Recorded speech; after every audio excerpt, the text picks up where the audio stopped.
will begin the public.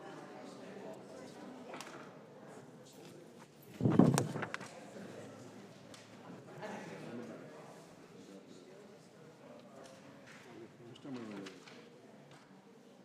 No, I'm going to give a citizen comment. You want to talk citizens comments? Okay.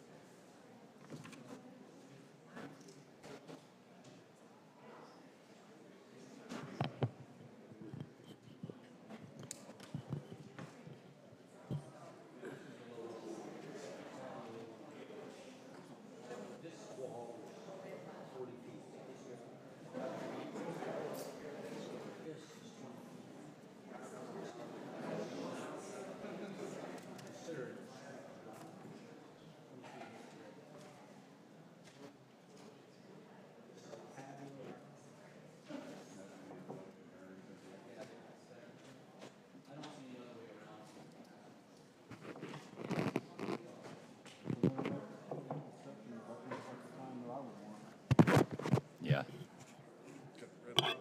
Red lights on.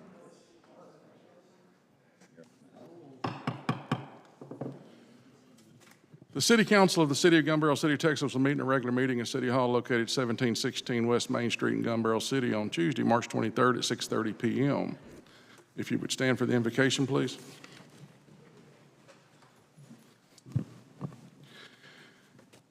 Dear Lord, let me say thank you for the meeting and abundant blessings that you have given us. Thank you for the life itself, for the measure of health we need to fulfill our callings. Thank you for the ability to be involved in useful work and for the honor of bearing appropriate responsibilities. Let us all keep the fallen ones in Boulder, Colorado, their families and friends in our prayers, and guide those who have the responsibility and power to find the answers to such needless violence.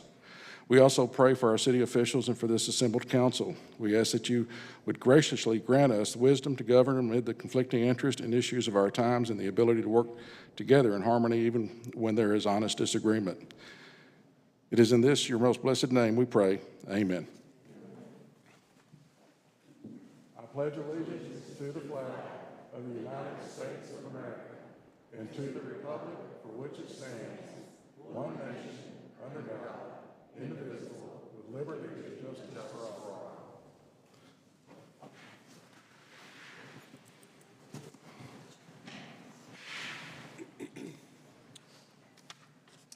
It's better, isn't it? Citizens' comments. The purpose of this item is to allow citizens an opportunity to address the City Council on items that are listed on the agenda or issues that are not listed on the agenda. Any person desiring to make a public comment must first be recognized by the presiding officer and sign in at the podium with their name and address at least 10 minutes prior to the start of the meeting. Individual citizens' comments are limited to 3 minutes. The presiding officer may ask the citizen to hold their comment on an agenda item until the agenda item is reached. The City Council has no obligation to respond in any manner to comments or questions from the public. Any response from a member of the City Council to non-agenda comments is limited to a statement of specific factual information, a recital of existing policy, or direction to staff for follow-up. I have two folks that wanted to talk in citizens' comments tonight, and then the first.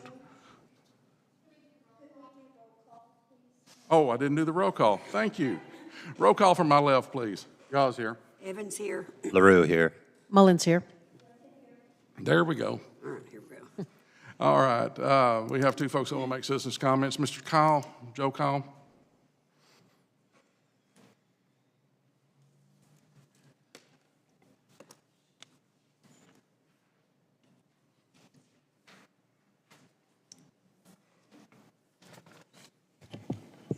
I'm assuming, yes, it's on. My name is Joe Kyle. I live at 321 Admiral Drive in Harbor Point. I moved here full-time in 2016.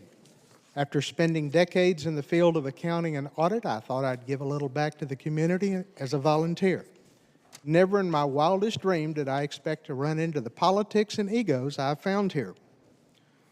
I'm asking the City Council, before you rubber stamp the routine consent agenda 1A, be aware that the annual legal budget for the EDC legal expenses is 49% over the entire year's fiscal year.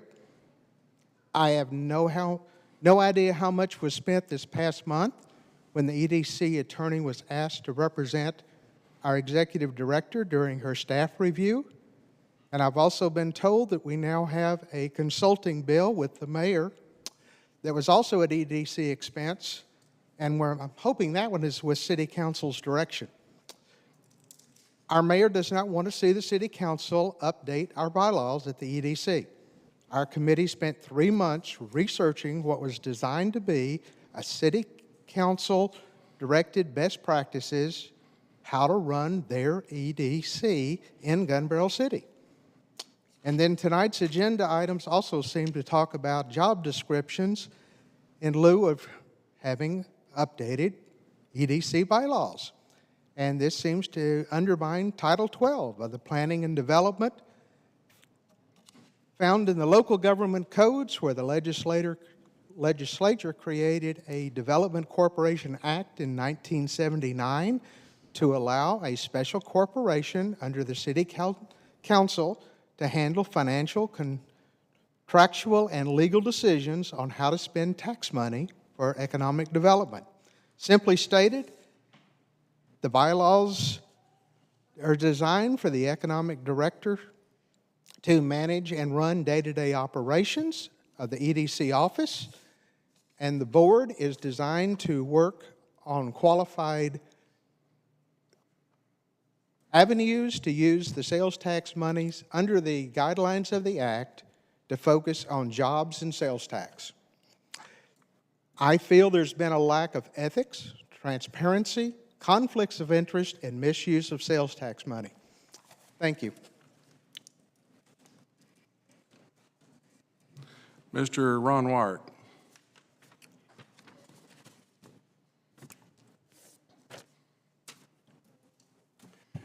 Hi, I'm Ron Wyrick. I live in 128 Harmon Road, Gun Barrel City. I get up here tonight to discuss y'all about some of the things the council, y'all have been put there in these positions to oversee the city and run as good as possible you can. Some of the stuff I see is put on the agenda for tonight, and even past agendas that have worked here in the city. I just want to show you two books here. We had a city manager here before that really did a great job. Don't get me wrong, we got one right now that's doing an outstanding job. But he went a little bit above average and looked at the city whole and put out this new elected officers that he done up and made up. That way, every time you have a new person move in the positions y'all are in right now, they have some guideline to tell them what to do and what not to do.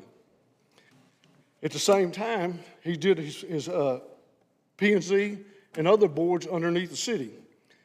Now, the EDC board is actually underneath the city and underneath the council here. I am suggesting the council come up and will do some matter of form to lay it out. They already have the bylaws, which is almost similar, the same things as what they have in here telling council their job duties and so on and so on. Need a book, we need a guideline. You need something that every position up there right now is on a 2-year limit. Just like the EDC boards, every board you have is 2-year limit. Everybody changes. You get new people, things change. You need to come up with some deal to where y'all can pass it down to next councils, next boards, or whatever, where they have, when they come in off the street and run for a board, some people, we beg to get people to sit on boards around here because there's nobody who wants to step up and get on a board. Well, this way, they'll have a guideline that they can look at and understand how it actually works. The same thing with council. Y'all got one that gives you an idea exactly how everything's supposed to work through council.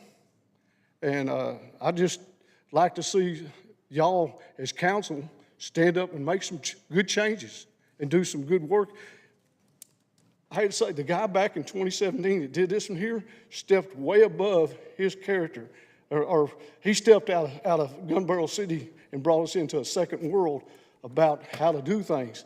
And I'm thinking, you can pass everything that you want to pass up there, but sometimes it's not the good thing. Sometimes you need to look back and say, okay, how far do we need to go and teach these people that what we're asking them to do on a board or an organization, whatever we have here in Gun Barrel City, to be able to do their job, or do a job that the city would be really proud of. Mr. Wyrick, your time. Thank y'all. Thank you very much, sir. Appreciate it.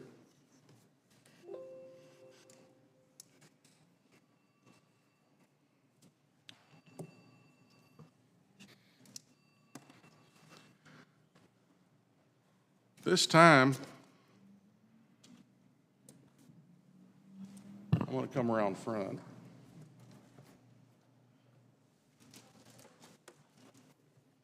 You got to get these backwards.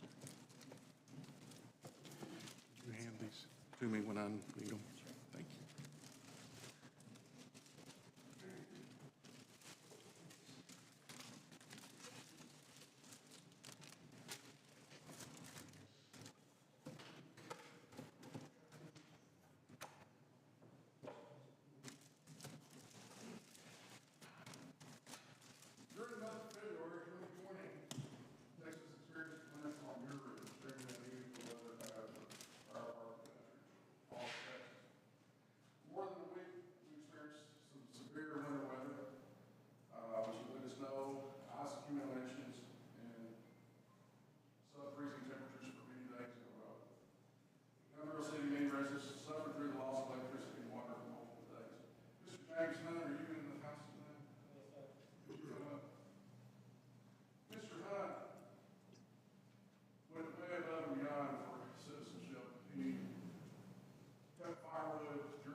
We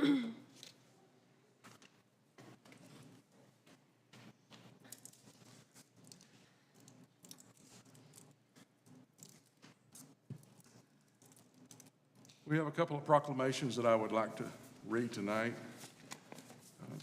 We received. First one will be from the Child Abuse Awareness and Prevention Month. Let me get the microphone where you can hear me.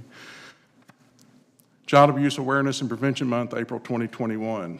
Whereas there were over 550,000 calls to the Texas Department of Family and Protective Services statewide intake in 2020, and with over 300,000 cases of child abuse and neglect reported, there were 75,350 Texas children confirmed victims of child abuse and neglect in the fiscal year 2020, which is up 11% from 2019, in which there were 1,035 intakes, 659 investigations opened, and 352 confirmed child victims who reside in Henderson County. And whereas child abuse prevention is a community responsibility, and finding solutions depends on involvement among all people, and whereas communities must make every effort to promote programs that benefit children and their families across Henderson County, and whereas effective child abuse prevention programs succeed because of partnerships among agencies, schools, religious organizations, law enforcement agencies, and the business community, and whereas everyone in Henderson County should become more aware of child abuse prevention and consider helping parents raise their children in a safe, nurturing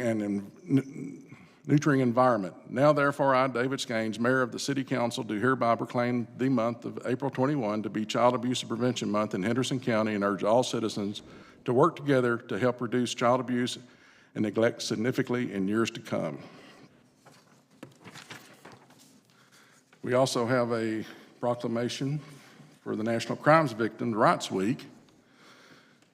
National Crime Victims' Rights Week, April 18th through the 24th, 2021. Whereas Americans are the victims of 20 million crimes each year affecting individuals and communities. Whereas in 1982, the President's Task Force on Victims of Crime envisioned a national commitment to a more equitable and supportive response to victims. Whereas the commemorative week celebrates the energy, perseverance, and commitment that launched the victims' rights movements, inspired its progress, and continues to advance the cause of justice for crime victims. Whereas crime can leave a lasting impact on any person regardless of age, national origin, race, creed, religion, gender, sexual orientation, immigration, or economic status. Whereas incorporating communities, existing experts, and trusted sources of support into efforts to fully serve survivors will develop a criminal justice system response that is truly accessible and appropriate for all victims of crime. Whereas with the unwavering support of their communities and victim service providers behind them, survivors will be empowered to face their grief, loss, fear, anger, and hope without fear of judgment, and will feel understood, heard, and respected. Whereas serving victims and rebuilding their trust restores hope to victims and survivors, as well as supports thriving communities. Whereas engaging a broader array of healthcare providers, community leaders, faith organizations, educators, and businesses can provide new links between victims and services that improve their safety, healing, and access to justice. Whereas honoring the rights of victims, including the rights to be heard and to be treated with fairness, dignity, and respect, and working to meet their needs rebuilds their trust in the criminal justice and social service systems. Whereas National Crime Victims' Rights Week provides an opportunity to recommit to ensuring that all victims of crimes, especially those who are challenging to reach or serve, are offered culturally and logistically accessible and appropriate services in the aftermath of crime. And whereas the Henderson County Help Center is hereby dedicated to strengthening victims and survivors in the aftermath of crime, building resilience in our communities and our victims responders, and working for a better future for all victims and survivors.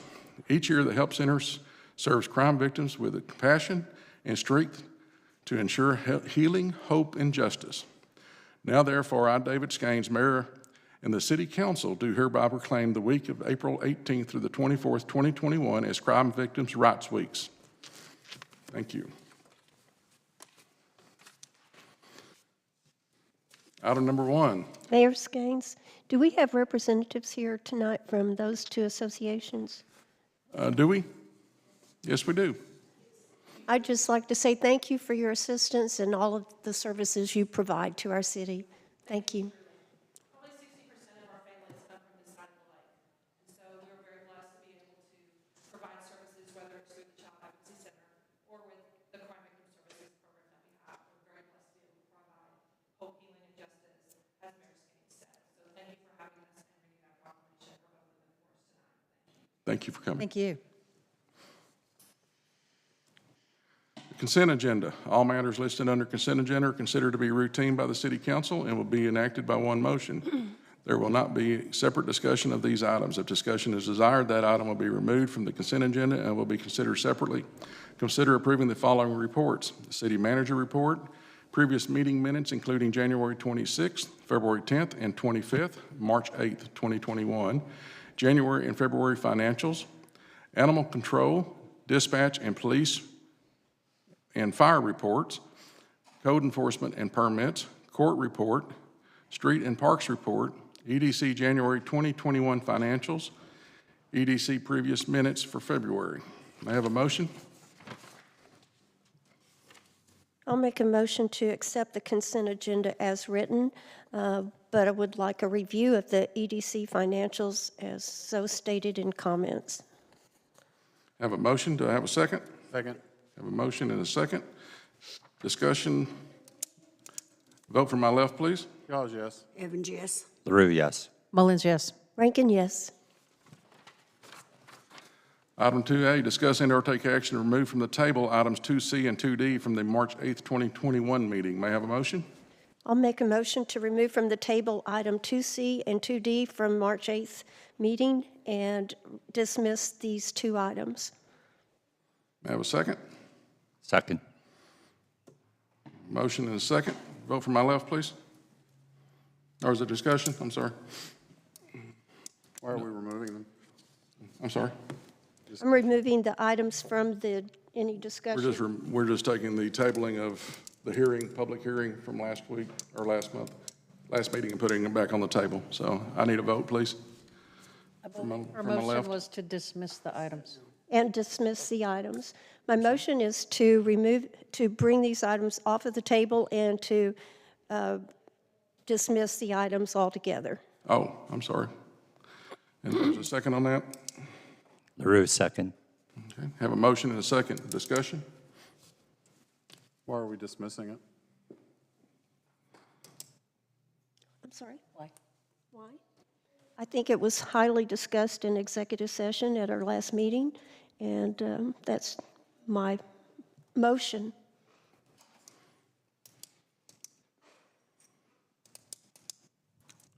Have a motion and a second? We have a second. And is there any further discussion? Not hearing a discussion, vote from my left, please. Yaws, no. Evans, yes. LaRue, yes. Mullins, no. Rankin, yes. Motion carries. So that removes item 2B and 2C from our agenda tonight, and that's a mute issue.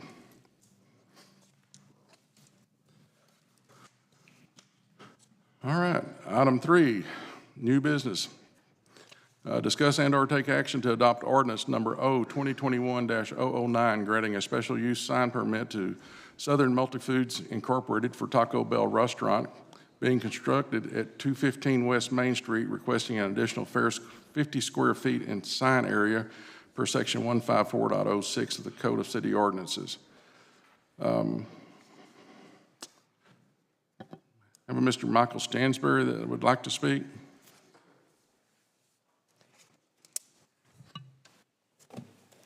Hi, good evening. My name is Mike Stansberry. My address is 101 East Cherokee Street in Jacksonville, Texas. My title is Director of Development for a Taco Bell franchisee called Southern Multifoods. Southern Multifoods, just to give you some background, is a family-owned company out of Jacksonville. It's been in business for about 43 years. We currently have 106 restaurant locations across Texas. We've got Taco Bells in East Texas, primarily, really essentially everything in East Texas except Smith County. And then we go up to DFW and then down in South Texas. Some of the stores that we have, we have the Taco Bell KFC here in Gun Barrel City. We have serviced the community here for over 20 years. We also have the store in Athens, Ennis, Fairfield, Seagoville, just for some examples.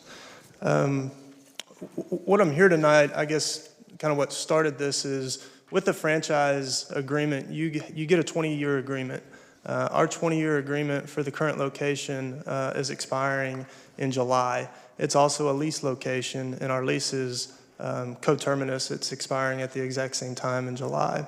So going back a couple years, we purchased this piece of property on 334 in Cody, Austin, because we like to own our own property versus leasing, and we're going to be relocating this restaurant. Part of our strategy is that we're only building Taco Bell restaurants. We're not, this is one of only 2 Taco Bell KFCs left.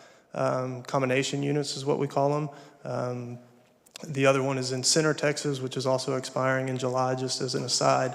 The KFC business is just very difficult to operate, and so we've really concentrated on only the Taco Bell business. So what we're proposing is we will be constructing a new Taco Bell at this location. We hope to start in May.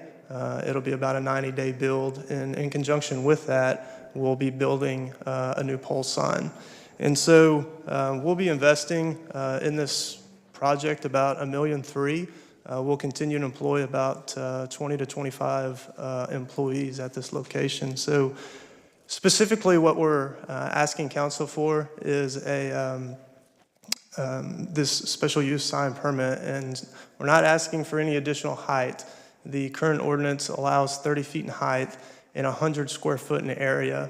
We're requesting an additional 50 feet to get to 150 square feet in sign area. And the reason that we're asking it specifically is from the intersection of 334 and 198, we feel that it's not conspicuous enough or distinguishable enough to traffic at that intersection.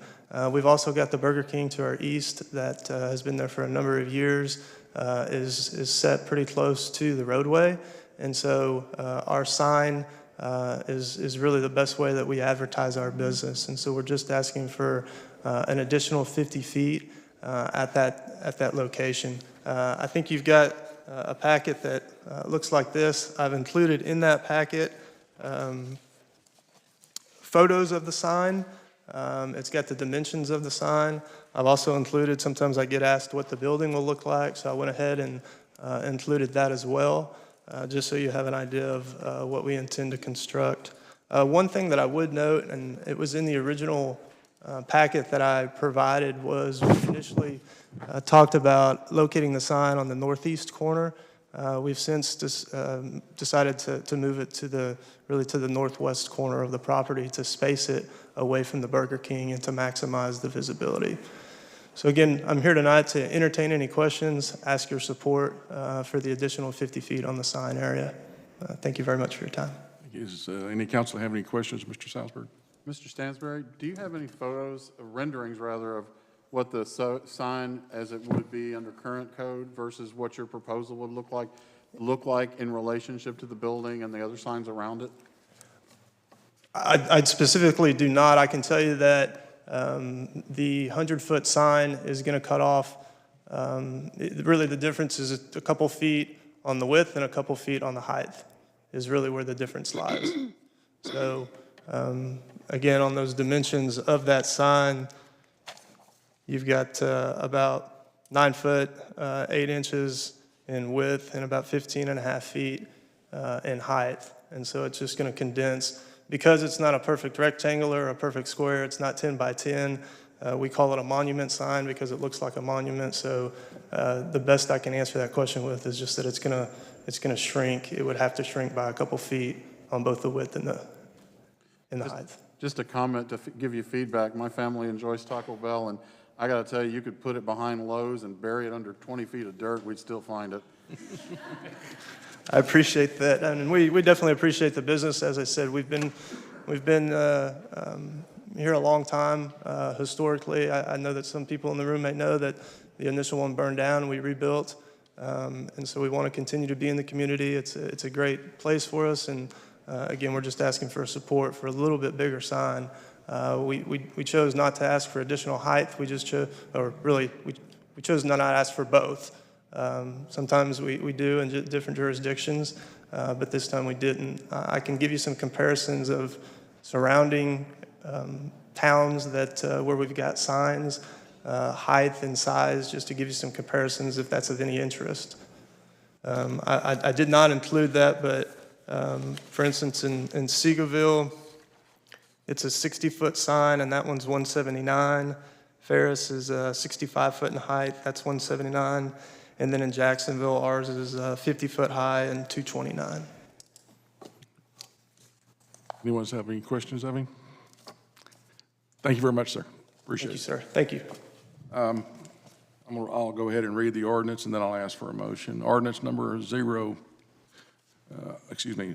O, 2021-009, an ordinance of the City of Gun Barrel City, Texas, to grant a special use sign permit to Taco Bell located at 215 West Main Street, Gun Barrel City, Texas, to allow an additional 50 square feet in sign area and providing an effective date. May I have a motion, please? I'll make a motion to adopt ordinance O 2021-009 for granting a special use sign permit to Taco Bell located at 215 West Main Street to allow an additional 50 square feet in sign area and providing an effective date. May I have a second? Second. Have a motion, a second. Discussion? I would like to say that, well, first, wherever he is, thank you. I applaud having the new building, the new restaurant. I think it's going to be a wonderful addition to our city. I went and drove this today from both directions, and I just don't believe that the additional square footage would be considered a hardship. I could see the Burger King sign very clearly. I could see the Dairy Queen sign very clearly, and this property is located between the two. My concern is once we start granting larger signs to one restaurant, then others will come and want additional square footage as well. And our ordinance was written for a reason, and we do have I was able to drive down Main Street and clearly see each and every restaurant sign that is of that size. Thank you. Any further discussion? I just wanted to say thank you for not going for extra height. I think that's more of a problem for us sometimes than the square footage. So thank you. I'd also like to just tell you, again, the pictures that you provided, beautiful restaurant. It's going to be great to have something new in town like that. Looking forward to it. Any further discussion or comments? Hearing none, vote for my left, please. Y'all's know. Evans, yes. LaRue, no. Mullins, no. Rankin, yes. Motion does not carry. Item 3B, discuss and/or take action to approve the spending of $1,500 from the Economic Development Corporation to the Gun Barrel City Quilters Guild for their annual quilt show. Ms. Cooper?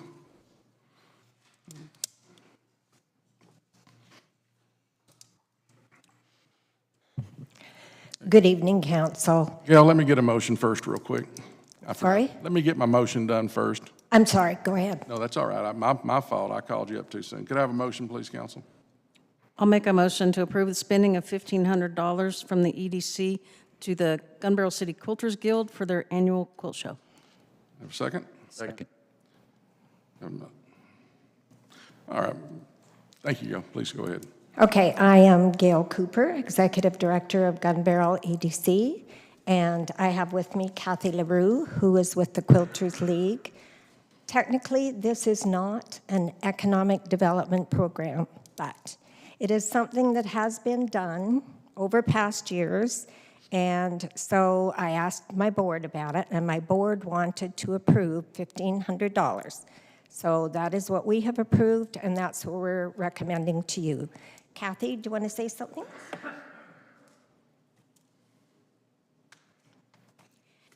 As we come into this year, look back on what was going on last year, which was just craziness. The EDC was going to give us money last year, and you all gave us money as the Gun Barrel City Council, and y'all have done this in previous years, gave us money so that we could afford to use the CR Legacy Center. It's one of the only places around that's really large enough for us to have our quilt show. The day we were given the order to shelter in place was the day I was supposed to pick up the check from the EDC, and everything kind of snowballed after that. Cecil from the CR Legacy Center was kind enough to take the money that the Gun Barrel City Council had given us for the use of the CR Legacy Center for the quilt show and move it from last year over to this year. So usually we're here asking you for money. We're not asking you for money because it all just got transferred over. But I think that this is a really nice event. We have, over the last few years, been getting close to 700 people in attendance for the two-day event, which is on Friday, April 23rd from 9 to 5, and Saturday, April 24th from 9 to 4. We are hearing from people who are having these kinds of shows that the actual attendance has increased because people are really wanting to get out and attend these kind of events. The Gun Barrel Quilters Guild is a nonprofit 501c3 organization.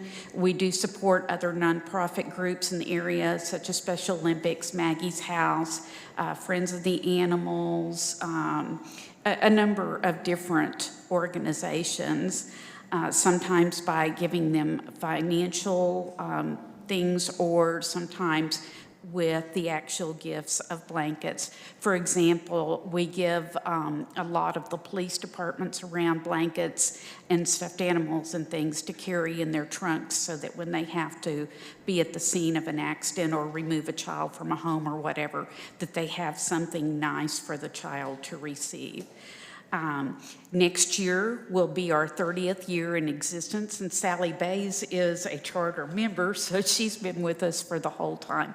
But our goal is to continue to further the mission of quilting. Some people say quilting is a dying art. We don't think it is. Every year we have a lot of new members that come into our group. I am responsible for teaching the Henderson County 4-H kids quilting.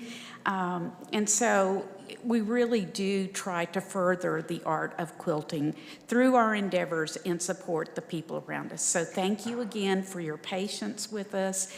Hope you're able to come and attend the event and see. We will have over 100 judged quilts, many of them valued at several $1,000s in a piece in terms of their the cost of them and everything. So Thank you very much. Appreciate Thank you. it. I have a motion and a second. Discussion from council. Hearing no discussion, vote for my left, please. Yawns, yes. Evans, yes. LaRue, yes. Mullins, yes. Rankin, yes.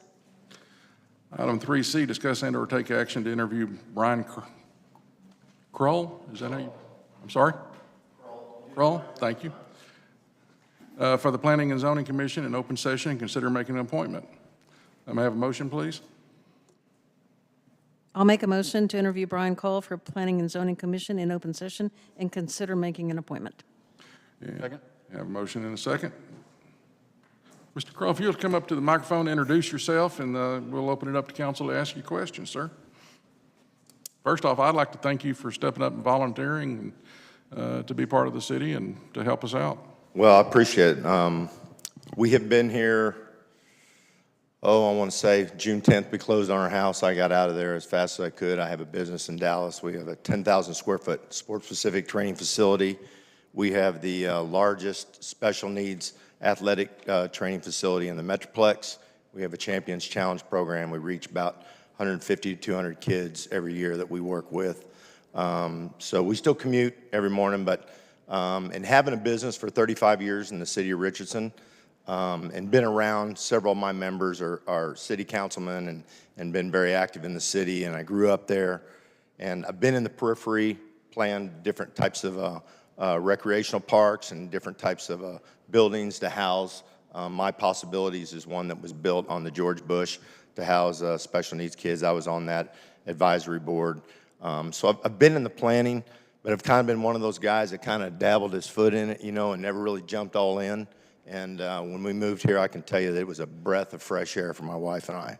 Despite all the snow and the ice and everything else, I mean, living here is really a blessing. So I decided when I saw that thing come about, my wife goes, "You got a big enough mouth, you can probably do something good with it." So I decided why not be a part of it. I love the town. Everybody, I tell everybody back home, I say it's the only place where I can go. It doesn't matter where I go. Somebody tells me have a blessed day instead of, moving me along through the line. So we live at 111 Lost Forest Road. We're right off Legendary.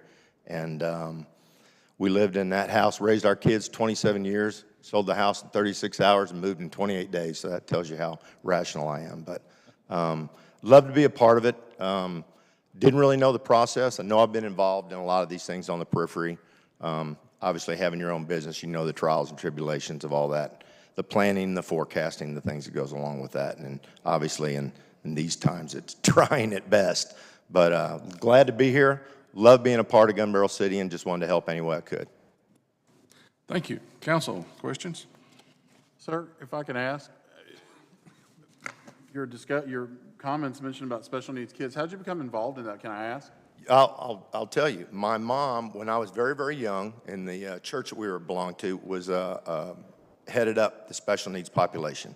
So the one thing that I did, the first facility, because I've trained a lot of athletes. I've got 28 D1 kids. I've got kids splattered all over the major leagues, NFL, and every one of them, whenever they come back in town, the first thing they do is take part in our Tuesday, Thursday, Saturday programs with our special needs, because that was one of the things I wanted them to be grounded. All their life they've been told how great they are. So this kind of helps them understand really how blessed they are instead of how great they are.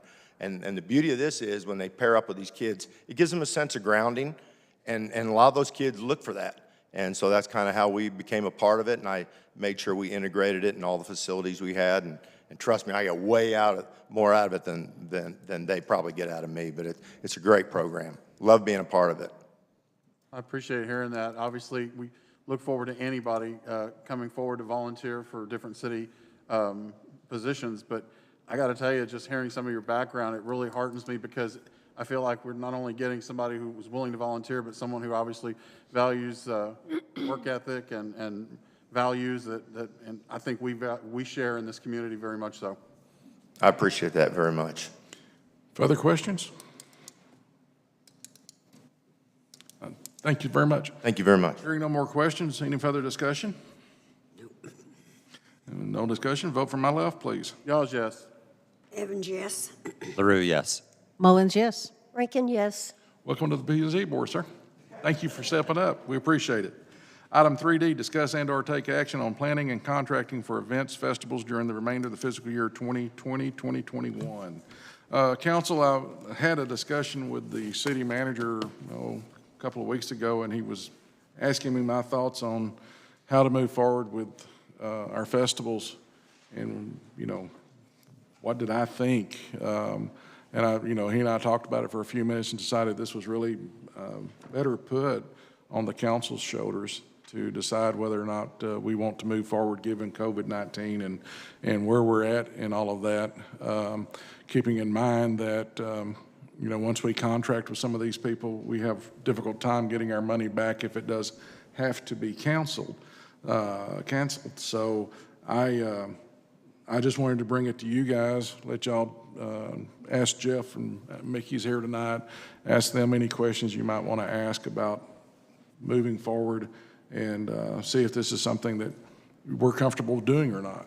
So I think that the number of cases is definitely down. I think the next couple, Dan and I were talking during the, right after the workshop this afternoon, that the next couple of weeks is really going to tell something. So maybe maybe we wait till then. I don't know. But like I said, I just wanted to bring it to y'all so that the staff would have a clear direction and would not be sitting out there in ambiguity wondering which way they need to go. So for that, I'll open it up to a motion.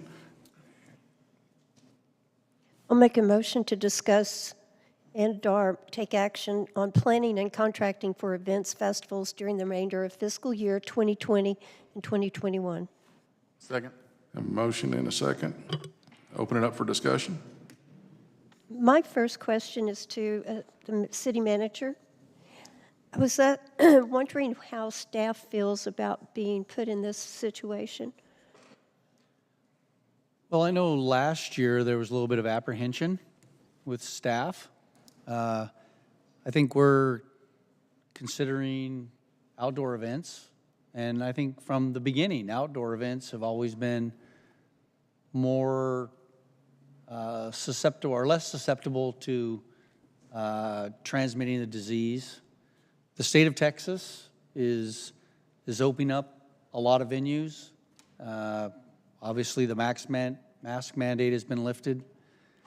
I think we're always going to have apprehension now. I think we just live in a different time. And I think we've been doing this for a year. And if you haven't contracted COVID yet, and I'm around people all the time, I've been fully vaccinated, I still take precautions. If I'm fearful of being exposed, I don't go to an event. The events that we propose, whether it be Easter egg hunts for school-age children, our schools have been back in session since August with very little impact from COVID in our schools. The people that attend the concerts that we put on are the not at-risk population. And I don't think we're ever going to be done with COVID-19, just like we're not ever done with the flu, we're not ever done with the cold. It's stressful putting on these events without COVID-19. It is a lot of work that culminates in a very busy week. And I know we're willing to take on that risk, but we have to be supported. And I think if the conditions change regionally or statewide, then the decisions are made for us. I know that there will be those that criticize us moving forward, but when do we decide that it's time to come out of our homes and take that risk? You know, you go to Lowe's and there's not a parking spot. So citizens in Texas are out doing everything that they were doing, but I think you can see that we take personal precautions. And it's very hard to control a crowd at a concert. It is very difficult, but we have shared with the public for a year, nationally, regionally, and locally, the dangers of reckless behavior. And we've gotten by the year with really without too many significant events locally in our city. We've had, I think, 7 deaths in a year from COVID-19 in the city of Gun Barrel City. We've been impacted very minimally at the staff level within our city. And I don't know when the right time is. I don't think anybody can say, this month is the right time, next month, next year. I'm willing to put the responsibility for a person's behavior on them personally. And I think people are ready. You know, the spokespersons for the Quilters Guild, they're anticipating larger crowds. That's an indoor event. We're talking about putting people outside where they just naturally social distance anyways, with a group of people who are, by all accounts, in low risk for infection. So I know that there will be those within the city that don't agree, staff members that don't agree, and we're willing to deal with that. I don't think we're ever going to get a consensus again. I think we're just in a different time, and we just have to decide when is the right time to move forward. Thank you. I would agree with everything that the city manager said. My concern, my only concern really and truly is us spending monies and then county or state government coming in and shutting it down if cases go up during the summer, and that's out of our control. So I just want council to be aware more than anything else that that is always a possibility, but we can't, you know, the other side of me says we don't need to live in fear of what may come. So again, this is why I wanted council to weigh in on this. Thank you. And if I could add one thing, we don't spend general fund money. We have hotel, motel funding, and then we receive a lot of the money back for the entertainment with ticket sales. So we never expect to take money from the general fund. But the mayor's exactly right that, you know, we had a contract with the performer last year, and when we booked the performer, things were great. Shortly thereafter, things deteriorated. And I would say, fortunately for us, a member of the band contracted COVID, and they backed out of the contract because we're legally obligated with the contract, so we did not have to pay. So I'd say we lucked out. Myself and Mickey, we were really nervous because things were going downhill, and we didn't know how we were going to get out of that rather significant contractual obligation. And that should be a concern of everyone's. It's a lot of money. Entertainment, top-level entertainment is not cheap. And we've always been really good at getting our money back, but we don't get our money back if we have to cancel the concert. So it's a risk you take. And are we willing to take the risk and spend another summer with no activities and hope next summer's better? Or do we roll the dice and try to do something as safely? We've got boxes back here of hand sanitizer that we bought that through the CARES Act, which we were going to provide to every patron with the way to sanitize themselves. They're still sitting there, so we're halfway there already. We've got the equipment ready to go. So just looking for some guidance and some either support or not from the city council. Thank you. Any further discussion, comments? Mr. Mayor, Mr. City Manager, I'd like to ask our Madam Treasurer, this is something that's very near and dear to her heart. I know she puts every bit of heart and soul into it every year, and I believe that what she may have to tell us is probably just as important as all the facts. Can we get your thoughts on it?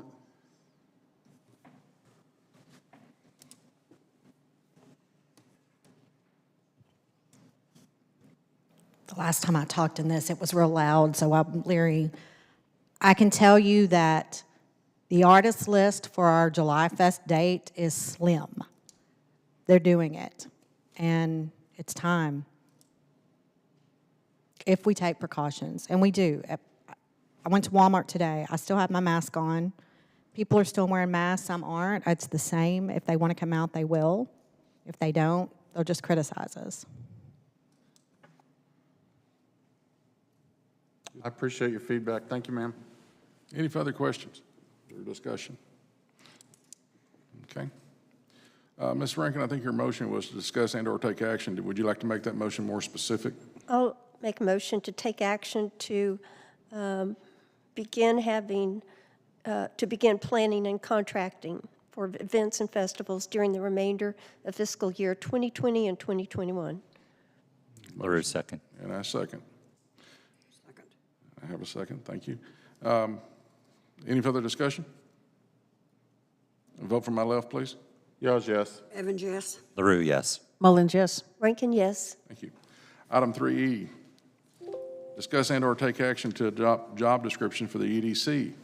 Mr. Kyle, I believe you wanted to speak.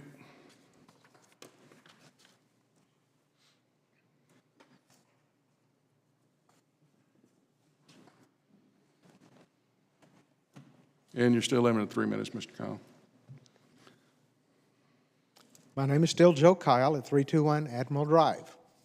The EDC Bylaws Committee spent 3 months researching with 10 cities and 2 state legal councils on how to create and update our bylaws. We went to Buda, Cleveland, Gladewater, Haltom City, Lamesa, San Marcos, Seabrook, Seguin, the Secretary of State's Attorney, and the Comptroller of Public Affairs Legal Office. The bylaws, again, Mayor, that you seem to have refused to allow us to come before the City Council for a joint workshop or even a discussion, was designed to better define how this City Council wants to run their EDC, and all of these roles were well defined. Simply stated, the board and the executive director both report to the City Council. The economic director runs the day-to-day operations of the office. The board makes legal, contractual, and financial decisions of the corporation and is then sent to the Gun Barrel City Council for confirmation. Under one of the definitions of the executive director, the very first one says, administer and manage the business of the corporation. I believe this needs to be very well defined per legal counsel at the Secretary of State's office and the Comptroller's office. Some of you know I removed myself as treasurer of the EDC because of poor management. At the removal of checks and balances, lack of transparency, and a concern for fiduciary responsibilities of the Office of Treasurer. I've listed some poor management decisions that I have noticed. We had a check presented for a civic club dues without the board's knowledge or approval. We had the executive director dismiss a board-hired attorney during legal proceedings and then replace them with one of her choosing without the board's knowledge or consent. And this increased our legal expenses. We refused any of the EDC. We explained we wanted explanations of the EDC credit card usage, and in the October meeting, we're told it was forthcoming. We're still waiting. Refuses to follow an approved line item budget and states she has discretionary approval as manager of all the money within the $613,000 approved budget. The board reduced a project using the city sales tax money to $20,000, but it was presented to the city council still at $25,000. Stating that once she has approved a project as the professional executive director, the board is obligated to vote for it. Refused to give the board any specifics on projects, including names. Mr. Kyle, your time's about up. Go ahead and wrap it up. You have a few seconds. Okay. Including the names, the retained or created jobs, and the impact of sales tax, which is basic criteria described in the bylaws. Thank you. And I'll save the other 3 pages. All right. Mayor Skanes? May I have a motion, please? Mayor Skanes, I would like to make a motion to put this item on a workshop agenda and let the council have some time to discuss it before we vote on it tonight. Was that a motion? Yes, please. It's a motion to take this to a workshop for discussion. I have a motion to take this to a workshop for discussion. Do I have a second? I'll second it. I have a motion and a second. Discussion from council? I'd like to throw out a question.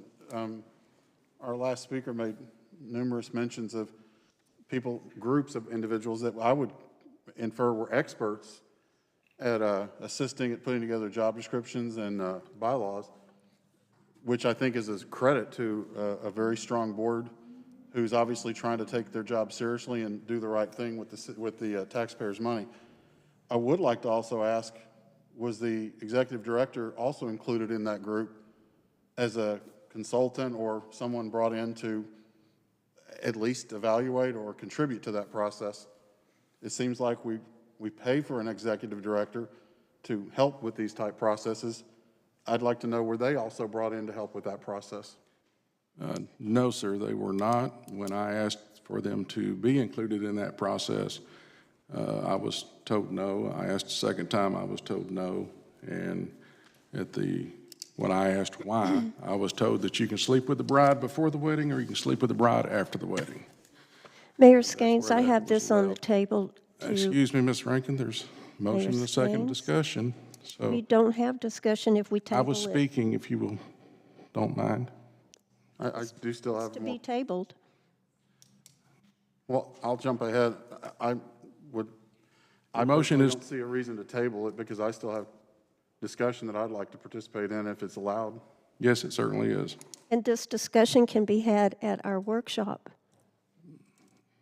Ms. have a Rankin, motion on the discussion table. will happen. Thank you. Go ahead, Mr. Yawls.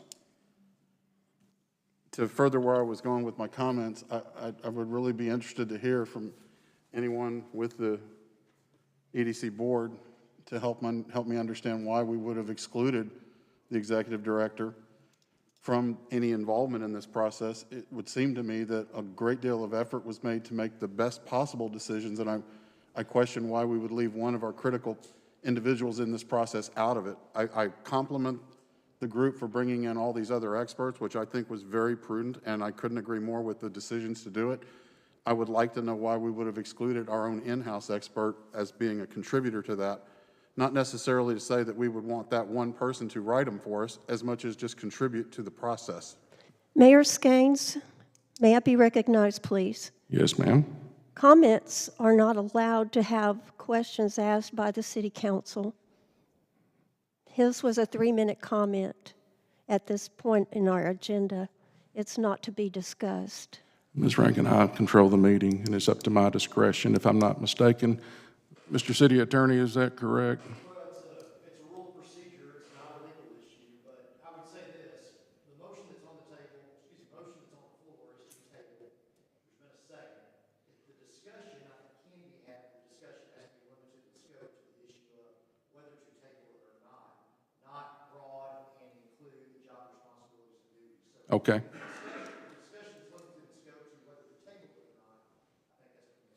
Thank you. Let me address whether to table it or not. We have had 2 workshops, both of which were lost total control, lost total continuity of what we were even trying to get done. So that's why I asked Ms. Cooper to put together the job descriptions. I will also address the fact that Mr. Kyle's point that I'm withholding the bylaws. Bylaws have never been presented to council to be approved, Mr. Kyle. Never been presented to council to be approved. So that's why they haven't been approved. They have not come to council. So I'll make that very clear. And the city secretary or city manager, if either one of you have received a request for an agenda item in that name, I'd appreciate it if you'd correct me, but I've not seen one. But the motion to table this another time, I honestly do not want to sit through another workshop like the last one that we had, which I had to ask one member of the EDC to leave the building because he got up and yelled and screamed like a 2-year-old, and another member of council who pretty much took control and would not stop talking throughout the entire meeting. What my recommendation is that we look at these job descriptions for the value that they have and go ahead and get something in place, and then we at least have something to work with if we want to come back to it if we find they're not working. But currently, what I've continued to be told is that roles and responsibilities were critical. Now, I've been told that the board voted on... We are to talk about tabling this. Excuse me, Ms. Rankin, I'm speaking. You're off topic. Ms. Rankin, I am speaking. Thank you. Off topic. I'm not off topic. I'm saying why I think this should not be tabled. That's my discussion point.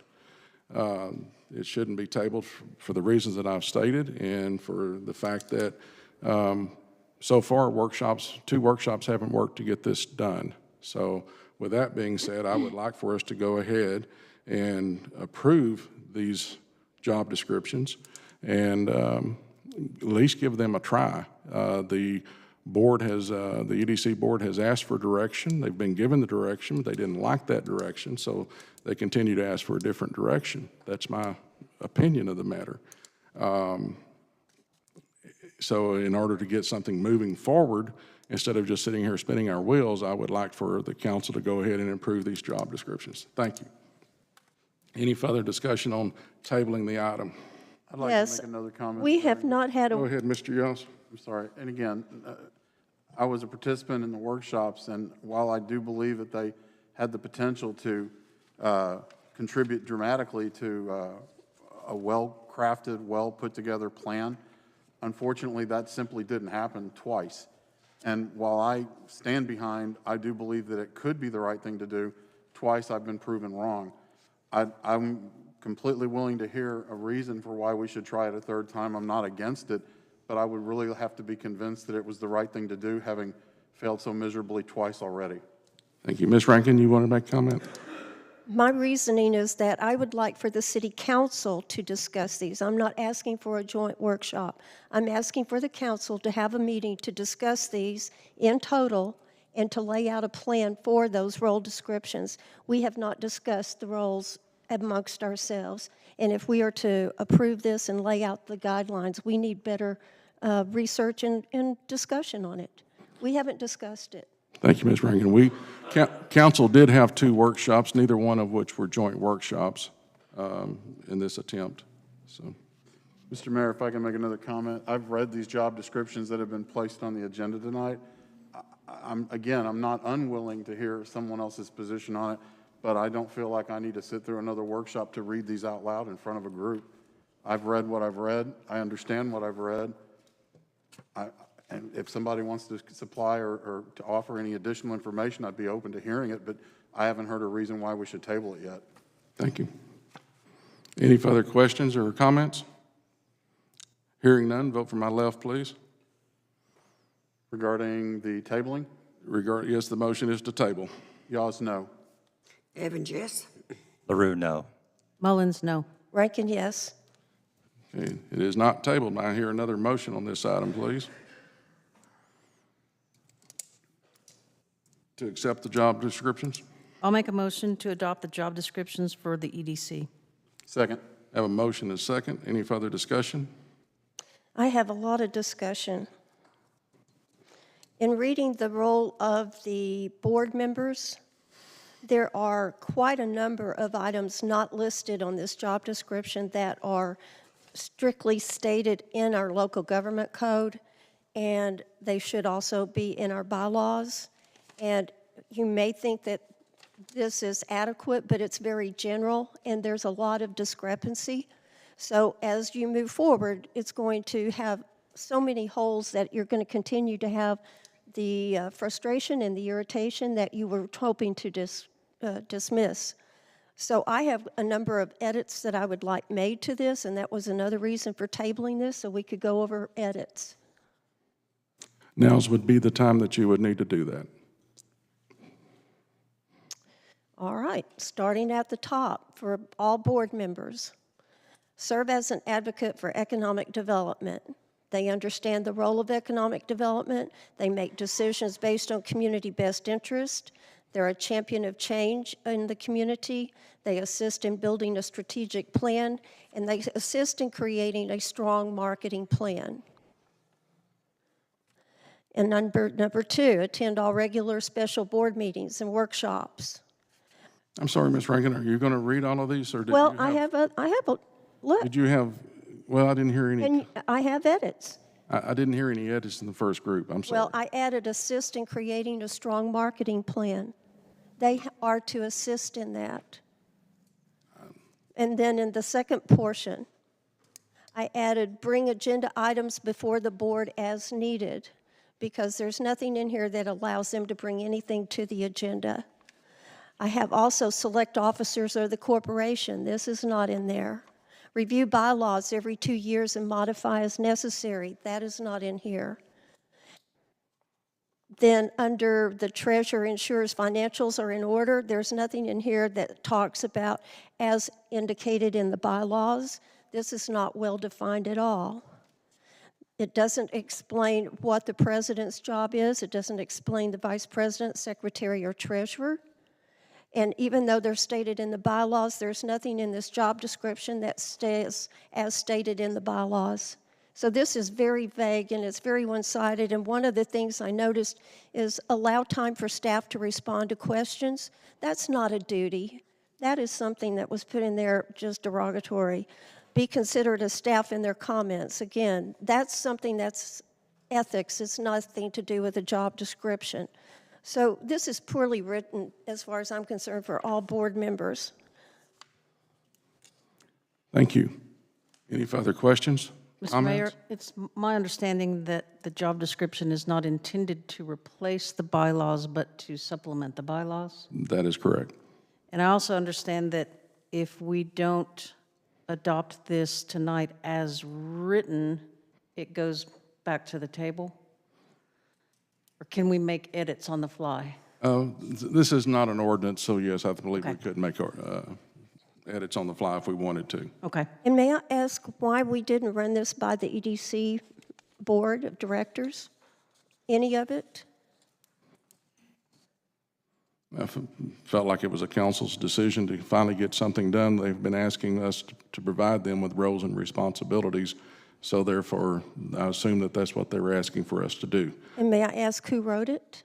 I'm sorry? Who wrote these? Ms. Cooper? Yeah. It's very She's the- one-sided. she's Hers the is very prof- detailed, theirs isn't. She's the professional economic development coordinator. That's her role as the manager of the EDC, I would think, is to prepare job descriptions. Any further questions or comments? Mr. Mayor, I just wanted to add that I've had a part in writing job descriptions at numerous times throughout my 37-year career. And for clarity, for no other purpose other than clarity, I've never written a job description that included every single task that a person did from the moment they punched in until they punched out. It works directly in this instance with the bylaws, hand in hand. It is not meant to take the place of or to replace.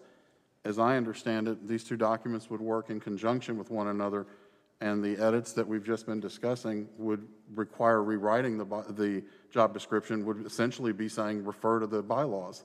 I don't understand why we would need a bylaw and a job description if they say the same thing. That would be My true. understanding is they're not supposed to say the same thing. They're supposed to be two dual tools that work together hand in hand. I would agree. Well, you're giving the staff a job description, and you asked for the board to have a description. You brought these to us. I didn't ask for one. Why are we having to have one? Any further discussion? Vote for my left, please. To adopt this? To adopt. Y'all's yes. Evans, no. LaRue, yes. Mullins, yes. Rankin, no. It's adopted. Both of them.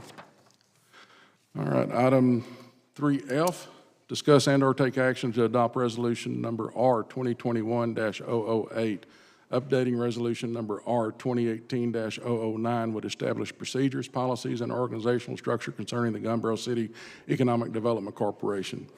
Resolution R 2021-008, a resolution of the City of Gun Barrel City, Texas, updating resolution number R 2018-009, establishing procedures, policies, and organizational structure concerning the Gun Barrel City Economic Development Corporation. May I have a motion, please?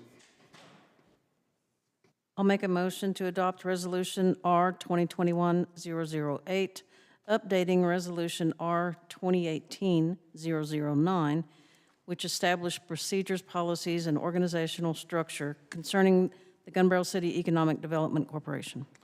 Do you have a second? Second. Have a motion and a second. Mr. Kyle, I believe you want to speak on this one as well? Thank you. All right. Discussion, please. I'd like to make a point, Mr. Mayor, saying that a lot of discussion tonight regarding EDC and business activities. I personally have spoken to a number of individuals that these situations surround, and to be perfectly honest, I feel satisfied with what I've seen, what I've read with my own eyes, that the discussion that there's any illegal activity, I'm 37 years as an auditor and investigator. If it's there, I've yet to find it, and I'm looking for it with a fine-tooth comb. I've yet to be brought any actual evidence using the definition of the word evidence as is found in any dictionary in America that shows anything illegal or improper was done. I've seen no examples of this council putting together any plan that would thwart or in any way impede the ability of this board, EDC board, to do the job that they volunteered to do and do well. To my point, I think they do a very wonderful job, and I appreciate them doing it. I'm a little bit lost for words because there's been so many comments made tonight, and at the end of the day, I'm really interested in hearing from absolutely anyone that really believes there's anything wrong. Please tell me what it is. Be specific. Provide evidence. If it's not there, can we please move on with the business of Gun Barrel City? I think the taxpayers requested of us, demanded of us, and I think we owe it to them. At this time, I'm going to ask the city attorney, if you wouldn't mind.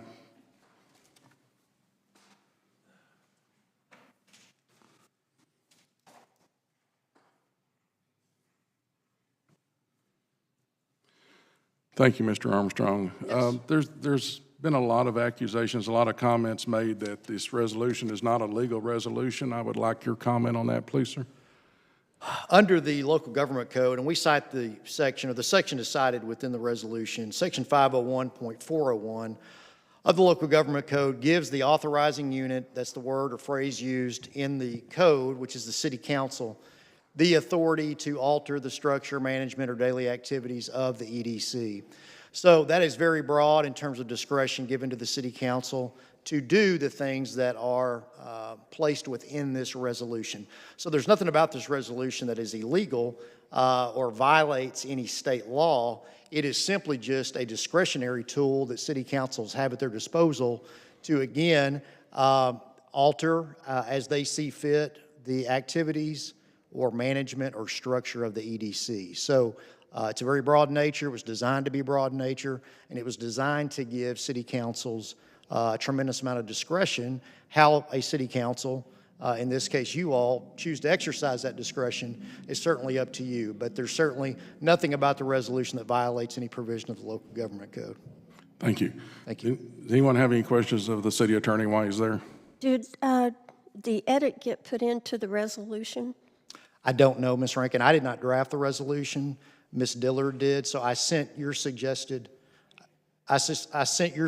revision to Ms. Dillard this morning. And it was acceptable. I mean, it was not out of, it was not something that could have been out of the context of what was appropriate. Again, it would be up to the city council to decide whether or not to accept that revision and include it in the resolution or not. Okay. Yes. And therefore, I would like to just mention that I think business affairs is as vague as the word managed, and so in my edit, I asked that we add as so written and approved in the job description of the executive director attached here too. I didn't see your edits, Ms. Rankin, but It was sent to the city secretary today. the secretary, but not. And I had sent it to Mr. Armstrong prior to that so that he could approve it. But you did not send it to me. She was the writer of the resolution. Okay. So I sent it to the writer of the resolution and to the city manager. Well, the problem is that today is about 2 days, well, it's I about got it in 2 time. days late getting it on the agenda, so thank you. Any further questions of Mr. Armstrong? Mr. Armstrong, and please, Yes, sir. my apologies if I appear to be redundant, if I am being redundant, but just to clarify, is there anything in this use of this resolution, is there anything illegal or improper in it at all? And again, I know you've already answered this, but please just, No. once I would like to put this to bed and move on to some actual city business. Right, no, the section in the local government code that's cited, section 501.401, gives the council a resolution such as this as a tool at their disposal to, again, without me being redundant, to alter as the city council sees fit the structure and daily activities and organization of the Economic Development Corporation. So that's what this resolution, as I understand, is intended to do, and you all have the discretion to do that. Thank you, Mr. Armstrong. Yes, sir. Mayor Skanes, can you define business affairs? I'm sorry? Can you define what business affairs means? I'll define what business affairs mean. The affairs of the business of the EDC. As stipulated where? Whatever you interpret. That is how this is being left open. It is open to interpretation, and that's how we get into these problems. Ms. Rankin, the interpretation for that is broad and allows for the executive director of the EDC to move forward without hindrance in the economic development of the city. So you can try to fish around for specific wording, what it exactly means, and you'll never come up with it. And I agree with Mr. Yalls that you never get everything covered in any job description. Is there further discussion? If I could just clarify, my understanding from many, many meetings and complaints that we've heard is that the wording that was unpopular stated that the executive director would manage the board. This rewrites it so that the executive director manages the business of the corporation rather than the people of the board, and I believe that resolves the complaints, at least as I've heard them. That was the intent. Mr. Mayor, just one more comment I'd like to make for the record, that and again, I apologize for not being quite eloquent with my comment, with my wording choices. The function of an EDC, the function of the EDC director, and the function of the EDC board are all very well defined, and it's my understanding that absolutely nothing changes from the point of view of what each one of the volunteers has been asked to do and again, I apologize if my wording is, I'm kind of playing it by ear here. Stewards of the taxpayers' money. The board still votes on every deal. There's nothing changing there. The decision for what business opportunities that would come to Gun Barrel will still go before the board, just like they would before for a vote. The only thing that's changing is the day-to-day operations of the organization. I'm a little bit at a loss for why this is such a complex discussion. That's all I have to say. Thank you. Hearing no further discussion, vote from my left, please. Gauze, yes. Evans, yes. LaRue, yes. Mullins, yes. Rankin, no. Motion carries. May I have a motion to adjourn?